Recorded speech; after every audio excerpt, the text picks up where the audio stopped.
sinabi niya sa lalaki.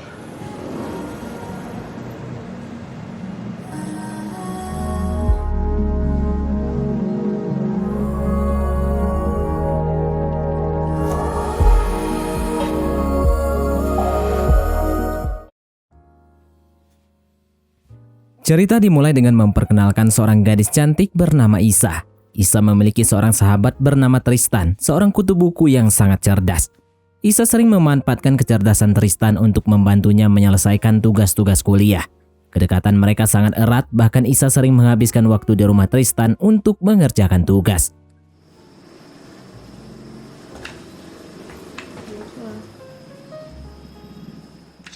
Tanpa sepengetahuan Isa, Tristan sebenarnya menaruh hati padanya sejak awal pertemanan mereka.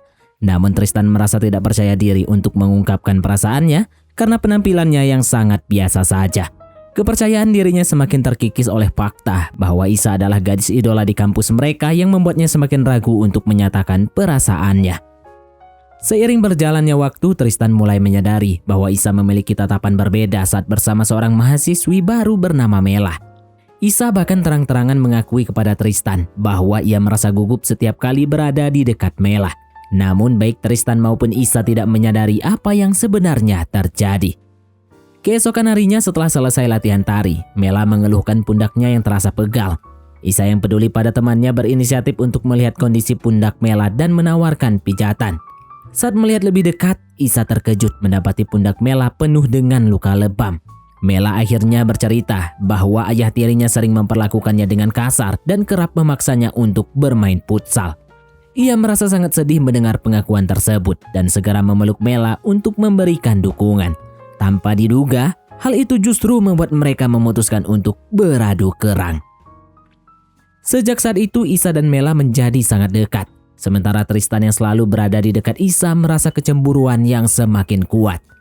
Keadaan semakin rumit ketika Tristan diajak oleh Isa dan Mela untuk piknik di sebuah tempat. Di sana Tristan merasa diabaikan dan hanya dijadikan tukang foto untuk Mela dan Isa. Sepulang dari piknik, Tristan merasa sangat galau dan merasakan kehilangan yang mendalam atas orang yang sangat dicintainya. Kecemburuan yang memuncak mendorong Tristan untuk mencari cara agar bisa menyingkirkan Mela dari kehidupan Isa.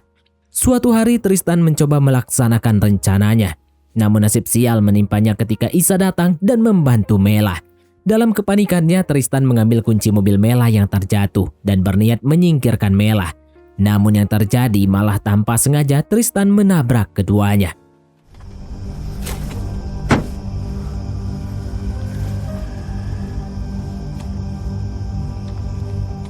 Panik dan bingung, Tristan memutuskan untuk membawa Isa dan Mela ke tempat terpencil. Kemudian memisahkan mereka di tempat yang berbeda. Keesokan harinya, Isa terbangun dengan luka di dahinya. Sementara di tempat lain, Mela juga terbangun dan hanya mengalami luka ringan. Isa yang baru sadar langsung panik melihat situasinya yang berbeda dan mendapati Tristan berada di sebelahnya. Tristan segera menenangkan dan mengklaim bahwa ia adalah suaminya. Tristan mengarang cerita bahwa Isa mengalami kecelakaan saat berusaha melarikan diri dari seorang pria yang tak dikenal. Pria tersebut menurut Tristan adalah seorang yang terobsesi pada Isa dan berusaha mengejarnya. Untuk melindungi Isa dari ancaman tersebut, Tristan mengatakan bahwa ia membawanya ke tempat terpencil ini agar Isa tidak perlu merasa takut lagi. Tristan berusaha keras untuk mengelabui ingatan Isa seolah-olah Isa mengalami amnesia. Untuk memperkuat kebohongannya, Tristan menyewa seorang dokter bayaran yang berpura-pura memeriksa Isa dan meyakinkan bahwa ia benar-benar mengalami amnesia. Dokter tersebut memberikan Isa diagnosa palsu, membuat Isa semakin bingung dan percaya bahwa ingatannya benar-benar hilang. Setelah memeriksa Isa, dokter bayaran itu menjelaskan bahwa ingatan Isa bisa kembali sepenuhnya, sebagian atau bahkan tidak kembali sama sekali. Dokter tersebut tidak bisa memastikan perkembangan ingatan Isa, hanya menyarankan Tristan untuk mencoba membicarakan masa lalu mereka guna mengingatkan kembali masa lalu Isa. Setelah mendengar penjelasan dari dokter, Tristan mengajak Isa keluar dan menunjukkan foto-foto pernikahan serta momen-momen masa lalu mereka. Ternyata Tristan telah merencanakan semua ini dengan sangat matang. Ia mengaku bahwa mereka sudah menikah selama 5 tahun, namun belum diberi momongan. Tristan kemudian mengajak Isa berkeliling tempat tinggal mereka sambil terus menyusun kebohongan.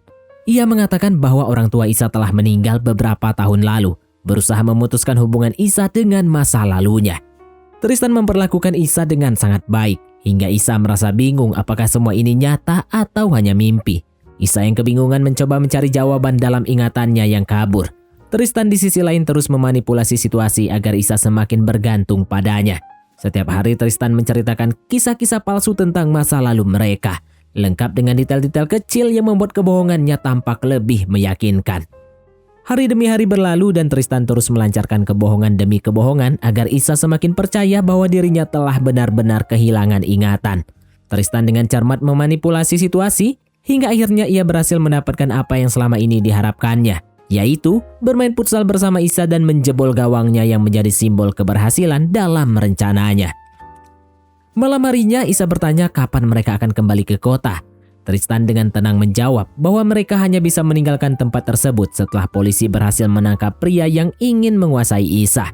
Tristan juga menambahkan dengan nada penuh kepastian bahwa ia tidak keberatan jika harus tinggal di tempat terpencil itu selamanya, asalkan bisa terus bersama Isa. Setiap hari Tristan terus menciptakan cerita-cerita yang mendukung kebohongannya. Ia mengatur berbagai kegiatan yang seolah-olah menggambarkan kehidupan normal mereka sebagai pasangan suami istri. Tristan menunjukkan perhatian dan kasih sayang yang berlebihan, berusaha membuat Isa percaya bahwa semua yang ia katakan adalah kenyataan. Suatu hari Isa merasa mendengar suara seorang wanita yang sedang menangis. Ia memperhatikan sebuah gubuk yang terletak di samping rumah. Ia merasa penasaran dengan asal-usul suara tersebut. Namun tak lama kemudian Tristan muncul dan mengatakan bahwa Isa hanya mengalami stres dan suara itu hanyalah imajinasi dari pikirannya yang lelah. Setelah itu mereka memutuskan untuk sarapan bersama. Sabi ng doktor, dala lang daw yan ng stress. Setelah sarapan, Tristan kembali mengajak Isa untuk bermain futsal. Kali ini terlihat bahwa Isa sangat menikmati permainan tersebut. Dalam permainan futsal itu, Isa mulai merasakan kenyamanan dalam rutinitas yang diciptakan oleh Tristan.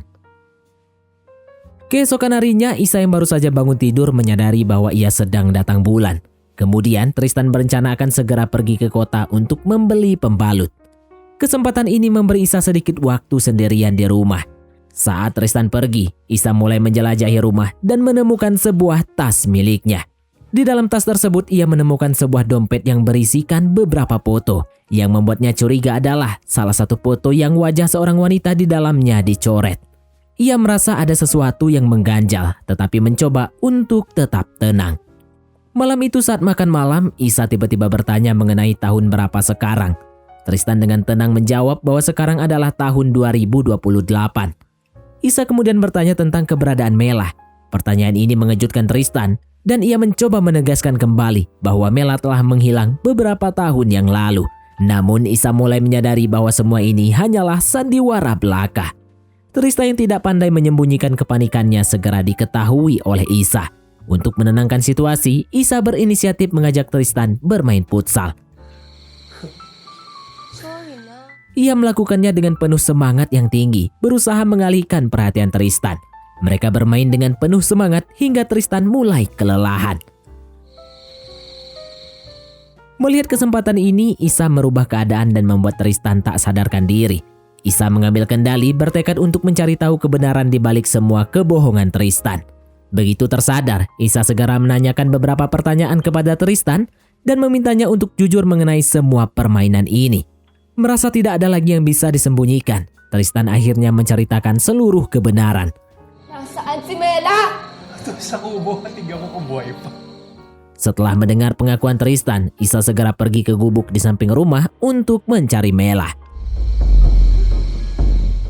Dan benar saja, Mela ditemukan tinggal di sana dan Isa segera membawanya keluar dari gubuk tersebut. Namun ketika mereka keluar, ternyata Tristan sudah berjaga di luar.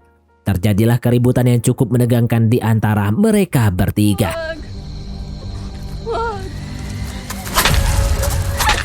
Pertengkaran yang terjadi semakin memanas dengan Tristan berusaha mempertahankan kontrolnya atas situasi tersebut. Isa dan Mela berjuang melawan, berusaha mencari celah untuk melarikan diri. Dalam kekacauan itu, Isa secara tidak sengaja berhasil menyingkirkan Tristan. Tanpa membuang waktu, Isa dan Mela segera meninggalkan tempat itu. Mereka berlari sekuat tenaga menjauh dari gubuk dan rumah yang menjadi tempat pengurungan mereka. Dan film pun tamat. pinagkakatiwalaan mo. Sana, ito na lang ang mambura sa alaala ko. Oke, baiklah, mungkin sampai di sini saja teman-teman untuk alur cerita film kita kali. Terima kasih buat teman-teman yang telah mengikuti alur cerita film ini sampai selesai. Sekian dari Mimin, sampai jumpa di konten berikutnya.